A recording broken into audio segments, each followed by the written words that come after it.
آسون ترین روش کوتاهی کلوش که با هر حجم موی میتونید اجراش کنید. اول از قسمت اله کلنگی پشت رو از جلو جدا میکنم. برای گرفتن الگو دستمو به بدن مشتری تکیه میدم و یک لایه به صورت خط صاف کوتاه میکنم.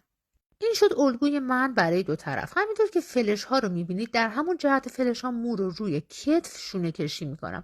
الگوها رو میبینم و در جهت الگو به صورت شیب رو به بالا کوتاه میکنم. وقتی که به این جهت مو رو کوتاه میکنم یک قوس در پشت سر ایجاد میشه.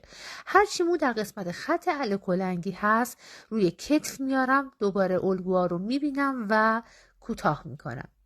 همینطور که میبینید یک قوس زیبا ایجاد شد.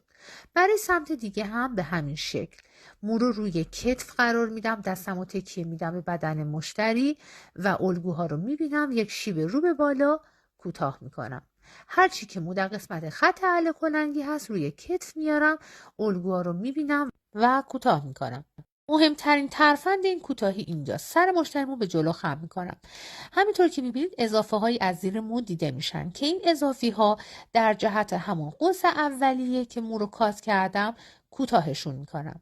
وقتی که سر مشتری مو به حالت عادی برمیگردونم هیچ اضافی از زیر مو دیده نمیشن و یک قوس زیبا ایجاد میشه و در نهایت هم پایین مو رو در قسمت وسط چک میکنم.